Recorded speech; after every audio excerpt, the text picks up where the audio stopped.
Hello, everyone. Welcome to today's webinar with RBC. We'll give you all a few moments for folks to join and connect. We are so excited to have you all here today, and even more excited to have our wonderful panelists from RBC joining us. So while everyone connects,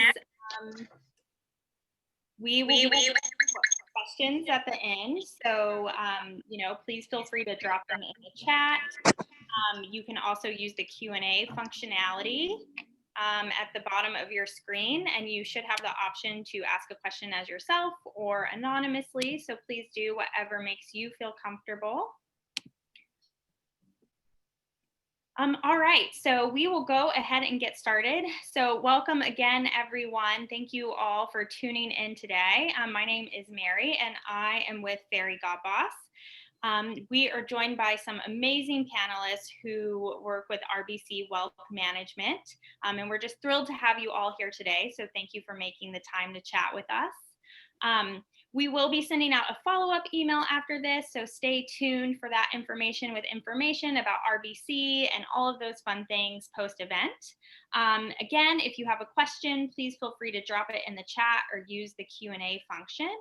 And without further ado, I'm going to kick it over to our panelists, starting with Reva to introduce herself and tell us a little bit about her and what she does at RBC. Hi, good afternoon. My name is Reva Shakatai, and I wear three hats. I'm a financial advisor, I'm a senior portfolio manager, and I'm a branch director. And I've been at RBC for almost 12 years. I started in the financial services industry right out of college, and I'm based in Los Angeles.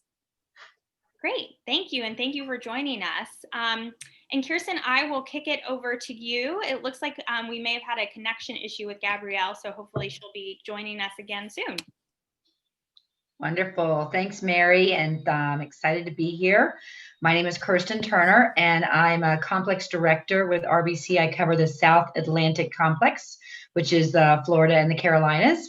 I manage about 150 advisors and about 250 total employees. I have been with RBC about 7 years. I'm celebrating 20 years in the industry. Started as a financial advisor and spent about the last 15 years in management. Great. Oh, looks like we got Gabrielle back. We'll wait a few minutes and let her get connected. So while we wait for connectivity, the joys of, virtual technology these days. Kirsten, let's kick it over to you. I'd love to know a little bit about your career path and how you've gotten to where you are today. That's a great question, Mary. Sometimes I wonder, how did I get here? It was a second career for me. So my degree is actually in commercial interior design. And I did a lot of work with architects designing floor plans, space plans, and did that for about 6 years out of college and just wasn't really as enthralled with it, and I wasn't making as much money as I wanted to make. And I kind of stumbled upon being a financial advisor. I didn't even know a stock from a bond when I started, but I loved people. I loved educating, like talking to people. So I built a practice, cold calling and doing seminars and educating clients on investing, and did that for about 5 years. And then I was working for a company called Smith Barney at the time. And my manager asked me if I would go into the management training program. And so I did. I spent a few years as a national training officer, training brand new financial advisors how to build a practice. Spent a few years as a sales manager in Houston, Texas. And then as a branch manager, both in Peoria, Illinois, and back in Houston. And then 7 years ago, got the opportunity to take over the Florida complex for RBC. Did that, and actually just recently took over another expanded territory of Georgia and the Carolinas. So it's been an interesting path, but an exciting one, and just always looking forward to my next challenge. That's awesome. And it sounds like it's been quite the career journey. And I think some of the things you touched on, one thing that's always stood out about me with financial planning that's always been so interesting is the relationship. So Gabrielle, I wanted to kick it over to you really quickly to introduce yourself. Looks like we might be having some connectivity issues, so no big deal, but would love for you to say hello to our participants.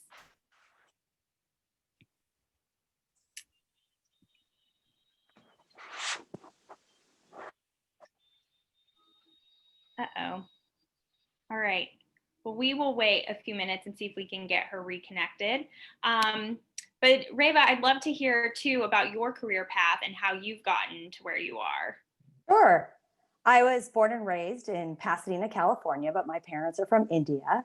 So as a first generation Indian American, it was really important for my parents to preserve the culture and the values that they grew up with. So when I was a young girl, I knew of two career paths. You either become a doctor or an engineer. And a good Indian daughter is to pick one of those and go through years of higher education and eventually give up your career when you get married and have kids. And I don't blame my parents for having these views. This is all they knew when they grew up in India. So I felt like I was torn between two worlds. Could I be this dutiful daughter to my family and my heritage, or could I muster up the courage and break the mold? Because I knew I didn't want to go into the sciences. And my dad had this subscription to Time magazine, and sometimes they would send out these books as supplements to subscribers. And I was probably 12 at the time, and my dad gets this book in the mail on Wall Street, and it had pictures of the floor of the New York Stock Exchange. And I grabbed that book and I studied every page, and I started to dream of having this career in Wall Street. But I had two challenges from the onset. First of all, my parents didn't understand finance, and they thought that Wall Street meant it was basically glorified gambling. And the second is that I come from a middle-class background. My dad was a rocket scientist and my mom was a homemaker. So how am I going to break into this dream industry with no family connections and no access to potentially wealthy clients? So what I lacked in money, I mean, we were really rich with the opportunity to get educated. So I took every math and econ class I could get my hands on in high school and college. And so I got on the path very early. I majored in business with an emphasis in finance. And halfway through my junior year of college, I decided to graduate early. So I missed all of on-campus recruiting. So I had to figure out another challenge: zero job experience. And I've missed the opportunity that most people have to get into finance. So I used a recruiter and I leveraged my alumni network and I broke into the industry. And I wasn't too confident in the beginning because I didn't come from money, but I also didn't let it show. And as it turns out, my financial status didn't really have a bearing on how successful I would be in a role in the financial services industry. So, I mean, it's really those skills like relationship building and building trust. And that's not tied to how much money you have.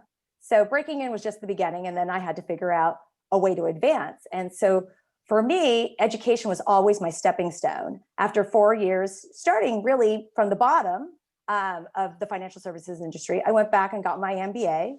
And that gave me enough credibility to come back into the industry post-graduation at a VP level. And I worked at Lehman Brothers until the firm cratered in 2008. And that's when I joined RBC as a senior vice president. And I furthered my education. I got my CFA charter and I became a senior portfolio manager. And about 2 years ago, I also entered into management by becoming a branch director.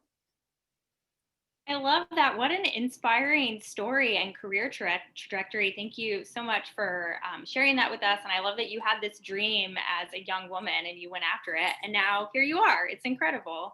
Thank you. So moving along, I wanted to talk a little bit about what does the life look like as a financial planner. So Kirsten, would you mind sharing with us maybe about what does your typical day look like and what types of projects and initiatives you're working on? Sure. So, and when I moved into management, I'm what they call a non-producing manager. So one of the hardest things that I had to do was actually give up my clients and focus solely on management. So I run a pretty large territory and my day is anything but boring and it's different every day. I think one of the biggest challenges I have is time management because I've got advisors that need answers to questions, help with their business, help with clients. So I'm sort of I'm a coach a lot of the time. I'm also have to put my compliance hat on and make sure that they're doing what they're supposed to be doing for their clients. So I'm reaching out to clients and talking to them about their portfolios and their level of comfort and their level of risk, and if they're getting everything that they need from the firm. I'm also a recruiter, so I try to grow and get advisors from other firms, as well as promote new financial advisors in. So I'm doing a lot of that, talking to advisors from other firms and finding out what they're not happy about. I'm sometimes I'm a little bit of a therapist. So a lot of times my financial advisors will tell me more than I want to know. But if they're having a hard day if they're having a hard time with their kids, or they're having a hard time with their spouse, or there's addiction issues. There's a lot of different issues that as a people manager, you really have to try to not be judgmental and listen and help them, because if they're not 100% at home or 100% mentally ready to go and take care of their clients, they're not going to be able to do the best job for their clients. So it's very different every day. If you like monotony, being a branch manager is probably not the career for you. But if you like challenges and problem solving, I run a pretty big P&L, so I have to understand, my profit, my losses. So I spend some time reviewing the numbers. But it really is a people industry, and for me, my clients are the advisors. And so I spend a lot of time nurturing them and working with them. I love that. And I love the varied aspect of it, because I think the last thing most people want is to be bored at work. And it sounds like you definitely get a lot of variety and new challenges to solve every day. Yes. Wonderful. So I'd love to kick it over to our third panelist, Gabrielle. Would love for you to introduce yourself and say hello to everyone. And I'd love to know from you too, what is it about RBC that attracted you to a career there? Well, thank you. Hi, everybody. Sorry for my connectivity issues. I think one thing you need to know when you're a financial advisor and working with clients and people is to be able to be flexible, pivot, and stay cool under pressure. So you might get a little bit of a tour of my house as I go through. I think when the sun goes down, the connectivity breaks a little bit, but I'm so happy to be here. So thank you very much. I was in my prior life, this is a second career for me, I was a tax and divorce attorney. And when I had my first son, I decided to transition into financial services for the flexibility. That was 23 years ago. My son just graduated from college, and I'm still here and I'm loving it. I started my career with one of the large brokerage companies, one of the large firms with over 8,000 advisors. And when I decided to come over to RBC Wealth Management, one of the reasons was for people like Kristen Turner. I mean, the management here is unbelievable. It's a smaller firm. I could see Kristen, I wouldn't have seen her maybe in a year, and I could walk right up to her and just say, hi, Gabrielle. She would remember me. She would remember what we talked about last, and she would be there if I needed her help. Kristen is located in the Florida area. I'm up in Boston. But this firm is very supportive of women. They're very supportive of anything that you need in order to make your practice successful, understand technology, and they listen to you. I'm on the board of the Women's Association of Financial Advisors, and we have an endpoint. We have a voice with the upper management, which, given some of the other firms that I've been with, the big firms, the international firms, or the larger national firms, they don't see it that way, and you don't have a voice, and you're basically told what to do. So I think this at RBC is just an amazing opportunity. I'm so happy to be here. Thank you so much for sharing that. And I love what you said. And one thing that's really stood out to me and speaking with y'all and other members of the RBC team is it just seems like such a supportive culture and such an empowering culture, and that leadership and everyone just really wants everyone at the company to succeed, which just is such an incredible culture and opportunity to find. So for women who might be thinking about a career in financial services or as a financial advisor particularly, I'd love to hear from each of you what you think the skills are that are the key to success in a financial advising role. And Reva, how about we start off with you? Okay, great question. I think to answer that question, you really have to define what the real value a financial advisor delivers, and why is the client willing to hire you and pay for your services? And that has morphed over time. So decades ago, it was about picking stocks and just facilitating transactions. And then financial advisors are really in the position of picking money managers to facilitate those transactions. And then in the past 15 years, financial planning has become popular. And really, it's been parallel with the rise of financial planning software. So with the accelerating pace of technology change, where more is being done on smartphones, saving and managing money is as simple as a few screen taps. So the value that a financial advisor is providing is shifting from being all about the money to a focus on helping clients align their money behavior with life satisfaction. So money is simply a tool now, and an advisor's role is to smartly manage money and collaborate with clients to guide them and their behavior so they can live the best life possible. So in this new world, successful financial advisors are able to have deep conversations with their clients and discuss their values, their purposes, their goals, find out why they're feeling certain emotions. And at the end of the day, we're trying to deliver greater life satisfaction to our clients. So if you're looking at the skills that are important, listening skills, I think, are paramount, but you want the confidence to speak up. Clients are hiring you to tell them what they need to hear, not what they want to hear. And, planning is an expectation in every relationship. And at RBC, you're given the tools to deal with complexity. And just to have an attitude that you want to help other people and you're willing to work hard for results, I think is very important. Great. Gabrielle, same question for you. What do you think some of the key skills are needed for this role? Yeah, that is a great question. I think one of the key skills is you really have to be a people person, and another is a problem solver. You have to be an excellent listener, but you have to enjoy being with people. You have to enjoy meeting with them, meeting with their families, understanding who they are, the family dynamics. You have to be interested in who these people are, why they're hiring you, why you're accepting them as clients, and how you're going to solve their problems and be proactive. So you have to be able to, have the insight, the confidence, to really be able to recognize what some of their problems are and get ahead of it so that you can offer solutions before they even become issues. And that's where you build value for yourself and your clients. And RBC is so supportive in that respect. They really have a lot of training. They have a lot of resources. And they just provide a platform for helping us help our clients. Great. And Kirsten, what about you? What do you think are some key skills? Yeah, it's so funny because I wrote down, when you asked the question, Mary, I wrote down 3 words, and both Gabby and Reva used the same word that I've written down, and that's confidence. And I also wrote down trust and empathy.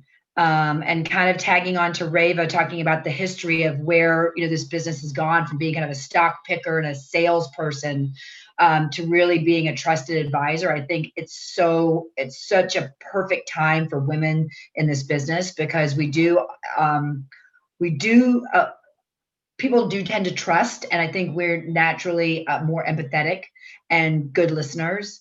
But there is a confidence that it takes, because I think a lot of times, and I think Reva touched on it, is clients don't really know what they want to do, and you'll ask the question, what is your risk tolerance? Clients don't know what that means. And so really being able to, use the word peel the onion and help them figure out, what they want to accomplish with their money. Because again, Reva mentioned it's just a tool, right? It's a tool to get there. So you want to learn, what do they want to do? What's important to them? Is philanthropy important to them? Is funding their children or their grandchildren's education important to them? Is outlasting their money driving them by fear? And I think women are so good at that, but you do have to have that confidence to say, this is what you need to do. You need to come and work with me. I'm going to make sure that all your financial goals are taken care of. And, one of the things that we've done a lot of work here at RBC is helping our female advisors to become more confident, in their business and in their practice, because I think history sort of says we're supposed to be quiet and meek and polite. And sometimes people get confidence confused with other words that I won't share on this WebEx, but and so I think one of the things that has helped me when I was an advisor, even in management, is that my dad always taught me to be confident and always taught me that I could do whatever I wanted to, and so I never really thought of myself as not being able to do something because I was a woman. And so I love that we're doing this event and we've got 150 women that are even thinking that this might be a career for them. Yeah, I love that. Confidence is key. It's so important throughout your career in so many industries. Now, Kirsten, you mentioned a little bit when you were speaking about the evolution that the industry has kind of taken. Are there any trends that you're seeing right now that are happening within the financial advising space? Yeah, absolutely. So I think that we're actually a shrinking industry, in that we have a lot of older advisors that have not been able to move into more of an advisory role and are still kind of in that transactional role. So I think it's a really unique time to be a new advisor, because I think there's a lot of opportunity and there's a lot of clients that are looking for what we call holistic wealth management, right? So not just looking at the investments, but also looking at a plan, looking at their debt and their liabilities, looking at their insurance, looking at their longevity, right? Talking to them about how long their parents have lived and their grandparents have lived. So it's not just stocks and bonds anymore. It's really helping everybody with all components of their life that has to do with finances. A lot of our advisors clients won't buy a car until they call and find out, do I lease it? Do I buy it? Do I rent a home? Do I buy a home? So we're also seeing teaming because of that holistic wealth management approach. It's very hard to find one financial advisor that embodies all that, right? One person that loves planning and one person that still loves the portfolio management aspect of it. So, more and more of our advisors are focused on teaming and working with multiple advisors. And I think clients like that because they like the fact that, I think they want a well-balanced advisor. So they want somebody that's a family person that's able to take vacations, but they also know that they want to have somebody there managing their investments. So teaming and looking at, I'd say, all aspects of the finances is trending now. Great. That's so insightful. And I think really important even as just a consumer to think about your planning holistically. Reva, I'd be curious to know from you, you had this dream and you achieved it and it's so inspiring. But what skills do you think you possess that have helped you the most throughout your career to get to where you are now? It hasn't always been an easy path, but I've had grit, and my grit and determination coupled with extremely hard work really got me to this level. And in rough times, I just stayed the course. I never gave up. And just showing up every day, even when it's not easy to show up, I think is half the challenge. And there are people in your career that you'll encounter that will try to knock you down. And you just have to dust yourself off and know that what you're doing is the right thing and continually move forward. And early in my career, I was always afraid that I was going to be called out for not knowing something. And so from the beginning of my career, I was always focused on learning and evolving. And I never wanted to be in that position where someone asked me a question and I didn't know the answer. And I compensated for that by absorbing everything like a sponge. And it's through learning that I could see the trends that were coming into the financial services industry. I could see that things were evolving, and I evolved with it. And so I grew my knowledge bank, and I evolved the way that I do business to really adapt to this new world of financial advising. Love that. Evolution is key throughout your career. And Kirsten, you mentioned this is a second career for you. So I'm curious, in the similar question, what skills do you think you brought with you that's helped you be successful as you navigated and have now built this tremendous career with RBC? Yes, so great question. Thanks, Mary. And again, I'm smiling over here as Rave is talking because, I think you definitely, I would say persistence, and failure is not an option. When I transitioned, I had a young son. He was less than a year. He's 21 now. I was the breadwinner, and there was no way I was going to fail. And I think you also have to be very thoughtful. I too, I was 27 when I got into this business, and I remember going into the conference room when we would have our sales meetings, and most of the other advisors were men and were quite a bit older than me. So I remember thinking like, okay, I have to say something really smart. And so I was just, I was always learning and listening to the markets, and really became a historian of the markets because I didn't, I hadn't been through bear markets. I was 27 years old. I didn't have any money. So I learned a lot about the business. I was very persistent. I constantly, and I still do, push myself out of my comfort zone, even though it sucks and it's not comfortable. I read an article once that said men that apply for promotions on average feel like they have about 75% of the skill sets needed for the promotion. And women won't apply for a promotion unless they think they have over 100% of the skill sets. Right. And so I learned to just ask for the order and, ask for the promotions. And so I think that really does pay off. It's not a business for the shy or the meek. And it's not a business where you can have a plan B. You have to be all in 100% and just do what it takes. I love that advice too about asking for it. I feel like sometimes you just have to go for it. I was always told you have to ask because the worst they will tell you is no. No. Yes. And you get a lot of no's building a business as a financial advisor. But as my manager used to tell me, every no is one step closer to a yes. Absolutely. I love that. I'm going to add that to my inspirational quotes now, like you're one step closer to the yes. So we have some women on the call who may be thinking about making a career change, or perhaps they just graduated or they're early in their career. Gabrielle, let's start with you. What is one piece of advice that you would give to women who are wanting to get into financial advising? Well, I think they have to examine why they want to get into financial advising. What is it about this profession that attracts them? And if you're a goals-based person, this is a great place to be. You're always defining your own goals and pursuing your goals as a professional, and you're applying goals and helping other people, helping your clients find their goals, define their goals, and finding their, charting a course for them to achieve their goals as well. So I think, building a business, going through your network, going out, meeting people, being authentic to who you are and who you want to spend your day with is really important. But I would say, being a goals-based professional, both for yourself and for your clients, is a great place to start. Great. Reva, what about you? What advice do you have for women?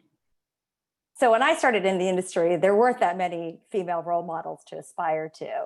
And I knew that a male-dominated field was filled with people who wore navy blue suits. And so I remember my very first interview at the firm that I ended up working for 4 years, I went out and bought a navy blue suit. But like I said, I didn't have a lot of money. So the skirt ended up 4 sizes too big, and I didn't have enough time to get it altered, but it was on sale. I had to buy it. I remember rolling that skirt down and fitting it on me just to get in there for an interview. And that really started the path where I was trying to conform to what I thought was acceptable in the financial services industry. And to this day, I don't fit that prototype. I was not happy trying to be that navy suit girl. I don't I don't look like other people. I have a name that's unpronounceable. I'm Indian. Nobody looked like me before me, but I've been true to my own style. And my advice is to others is don't be scared because people don't look like you. There is no one size fits all. And believe it or not, clients resonate with that. They don't want a cookie cutter. So don't conform to some standard of what you think a financial advisor should look like, because that just makes you indistinguishable from everyone else. So if I'm going to have long hair, you can too. We're not existing to please others. We're going to live our life in the most original ways. And my clients love that fact that I don't look like everyone else and talk like everyone else. So forge your own path forward the way you are. Love that. Mary, can I tack on to that real quick? Yeah, Just, please do. because it kind of goes back to the theme of what a great time it is to be a woman in this industry. When I started, I too had no money and had, like 2 suits, and I was on interview number 5. And so I threw on a pair of like slacks and heels, but I didn't have any pantyhose on. And the branch manager that hired me afterwards, he was talking to me and he said, one of the things that is really important about being, they called it a financial consultant back then, is that you have to be very professional. And if you're going to be managing, millions of dollars of people's money, you always have to pay attention to the details, like wearing pantyhose. And, I just kind of giggled because I was so mortified that he had noticed that I didn't have pantyhose on. And I still remember the day in about 2011 when I said, I'm not wearing pantyhose anymore. I hate pantyhose. They're horrible. And men invented them and they don't wear them. And so, now to Rave's point, I look around and you can really, dress like you want to and have your own style and flavor. And it's not only accepted, but it's really embraced, so that the business has come again to such a place that favors women and women advisors. I love that. I think people want people to feel like themselves. And so I think you both bring up such wonderful points of knowing who you are, owning that, and being authentic, and it resonating with clients. It's so important. So one thing that really stood out to me about RBC and its financial advisors is that they really have a focus on community involvement, which I just find is so amazing. So I'd love to hear a little bit more about that from each of you, and how you stay engaged in your community and build that network so you can, build relationships and get new clients. But particularly right now when everything is remote and so many things are virtual. Reva, how about we start with you? Okay. Well, the fact that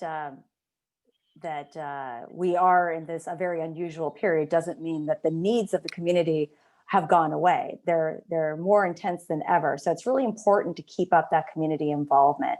And I'm on the board of 2 different organizations, one being my alma mater, where I got my MBA. I'm on the alumni board of directors. And I'm also on the board of a nonprofit that helps children who are taken into foster care in the middle of the night because there's been a domestic dispute in their homes. COVID or not, these issues come up. So it's really important to stay the course. And things have moved to a more remote format, and meetings and involvement has changed. I mean, in-person get-togethers and hands-on helping in the community are non-existent this year.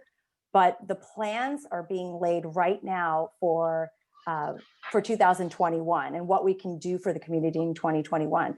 But it's important to keep up that support. These nonprofits are struggling, and they really need to know that we're there for them when things open up again. Yeah, that's great. Gabrielle, what about you? How are you staying connected to community right now? Yeah. Well, again, same thing, virtually, unfortunately, but since everybody's virtual and everyone's having a lot of engagement virtually on a regular basis, it's been really important. I'm on 2 boards as well. I'm on the board of what's called ROCA. It's a transitional program for inner city young adults who are leaving incarceration and they're integrating back into the community, and we're trying to keep them out of going back or breaking the cycle of incarceration. And it's a very precarious situation. These people are in very difficult neighborhoods. Their families are in dire straits, and just trying to keep them engaged and keep them on the right path has been a challenge. And there's been a lot of fundraising. That's about what we can do at this point, since we can't be one-on-one with one another.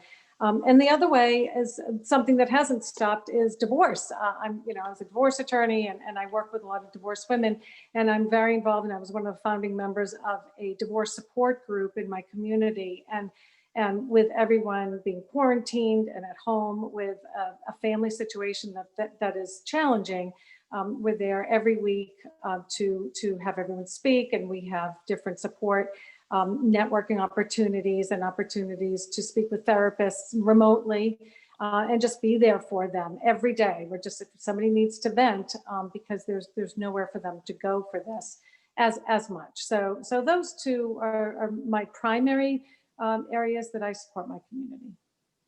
Great, thank you. And Kirsten, what about you?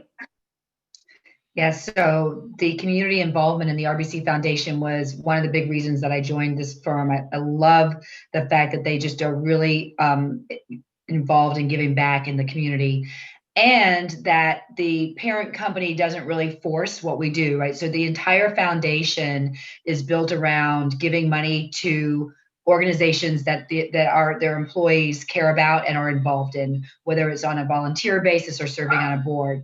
So I too serve on a couple of boards. The first is Adoptive Family, and what we do is we help families that are on the verge of homelessness or near homelessness get rehabilitated, both through financial literacy as well as after school programs. It's just a really great grassroots organization just south of where I live. I'm also involved in Loggerhead Marine Life Center. So down here, blue water and the environment is really important to us here. So I do a lot of work with that. But, my advisors, we probably, out of 150 advisors, we probably give to well over 100 organizations each year that are mostly involved with children and families. We do a lot with veterans.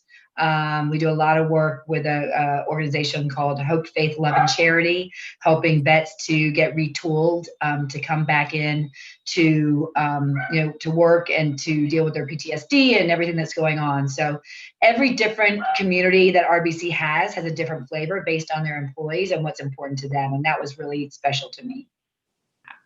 Mary, can I type in? RBC did provide a matching gift to the divorce support group, the 501c3 that I work with. So very grateful. So they do support it. It's so true. It's a great firm for that. Yeah, that's amazing. And like I said, when chatting with y'all and others from RBC, it really stood out to me, that focus on community involvement, which I think is so important and needed now, especially. So I want to leave some time for audience Q&A. We have some great questions coming in.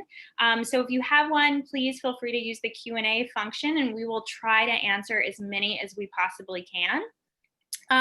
So I think this is a great one to start with, because I wholeheartedly agree with the sentiment. These women are also inspirational. Totally agree. So if someone wants a career like y'all's, what's the first step? How do they start? So I'll take that one. And I believe if you go on to the RBC Wealth Management website, there is a careers tab, and you can pull down there and just submit an email, and that goes to our recruiting department, and somebody from our Minneapolis recruiting department will reach out to them and, based on where in the country they are, get them connected with someone like me that manages the local business, and go from there. Love it. That's easy. And yeah, feel free to check out. You can learn so much more about RBC on Fairy Godboss website too. So definitely take advantage of all these resources. So this is a good one. So if someone wanted to transition into the financial services field from a non-financial field, what accreditations are required, or what type of experience are you all looking for? You guys want me to take that one again? I guess I'll. So yeah, so I always tell people, I don't care if you know a stock from a bond, you just have to be, ready to go out there and talk to a bunch of people. So we have a really robust training program. You do have to get securities licensed. So there's a Series 7, a Series 66, as well as your insurance license. So it's about a 4-month training program. We will give you all the support for studying for the test and taking the test. And while you're doing your testing, you're also doing product knowledge training. You have a trainer out of Minneapolis that will do some virtual, help you build a business plan. You'll also work with your local manager. So you spend 4 months, and then for the most part, you do join a team that will have a senior financial advisor that will serve as kind of a mentor for you. So you'll work with them. They'll help you, gather new clients and so on and so forth. I don't know if the ladies wanted to share anything else about that. No, I think that sums it up. Okay. Great. Just like that, easy peasy. So this is a good question too, similarly related. Are there certain degrees or any like outside of accreditations, anything else you're looking for in terms of prior experience? So we don't require a degree, but we highly suggest a bachelor's degree. But it does not matter what it's in. Truthfully, it's really more about your network of how you think you could build a business. So in Gabby's situation, she had a lot of clients as an attorney that had money, so she was able to go back to them and say, look, I've retooled, I'm now an advisor. We talked about a lot of the stuff when you're going through your divorce. I'd love to help you with your finances. So I think that's the hardest part. I think the accreditations and the testing is the easiest part, but really figuring out how you would go about generating clients, because we don't, unlike a bank, we don't give clients to our advisors. We will give them resources and we will give them tools, but they have to go out in their communities and uncover clients. Great. And someone related that I think a lot of people would be curious to know, because when they hear the term financial advisor, a lot of people, the first thing they think is math. Do you look for people with a financial modeling skill set? Is that needed to enter the space? Not at all. Great. Really, not at all. We have calculators for that. Yeah. Thank you for sharing. So this is a good one. So we have a participant who is looking for advice. She's a registered client associate. She has 8 years of experience in wealth management, and she recently achieved their CFP, but she's looking to break out of an administrative role into a financial advising role. What advice do you have for her and others in a similar situation? I'll take that one. There's never a good time to make a transition. If you have acquired those credentials and you're ready, just jump and the net will be there. So you just have to make that career leap. It's not going to be comfortable, but there's no real benefit of waiting for a time that it is more comfortable. The time is, if you're thinking about it, the time is now. So jump and the net will be there. Great. Yeah, I think that's a great background to have as you begin a financial advisor role. I mean, you know how things work on the operation side of things. You understand what clients expect and what the role really is. So now you just have to go out and do it. And I think that's great. That's great support for you. And Mary, we actually have quite a lot of our financial advisors, especially our female advisors that did start in a client associate role. I think the biggest piece of advice that I would give is don't, leave that client associate hat when you transition into a financial advisor. One of the pitfalls that some of these folks do is that they want to do the administrative piece and the account opening piece because they are confident with that, and they're not as confident in the sales side of it. So really make sure that you do mentally shift from a service person into a salesperson. Great. In a similar area, one attendee would like to know, and I know you've spoken about training programs, are there positions available for people right out of university? I would say it's pretty difficult to become a financial advisor right out of university, unless you've got, some big family connections. And there's really kind of some life skills that I think you need to have, because it is a lot of people interaction. But you certainly could start as a sales assistant, as a client associate right out of college. I think that's great. You could start on a team, maybe as a marketing associate, if you've got a marketing background or, a financial background. And it's not that you can't start as a financial advisor. I just think it would be a really hard path. And I think you'd be much better served either going and working, for like a mutual fund company, or working with a larger team, or just getting some other work and life experience first, and then come as a second career. Great. But I love, Rava, you started pretty I started close as a out of client college. associate. So There you go. You can graduate from college, start as a client associate, and work your way up. Great. I love that. And I just love this idea of second career. I think it's so fun. So let's see, we have so many questions. It's great. So we are getting close to time. So if you do have questions, please feel free to drop them in. But I think this is a great question, and I'm really anxious to hear all of your answers. What do you like most about your job? I'll let you all pick who you want. Gabby goes first. Okay. I love so many things about my job. I'm going to take the rest of the time. I love the flexibility of it. I mean, I love that I don't know what's going to happen from day to day.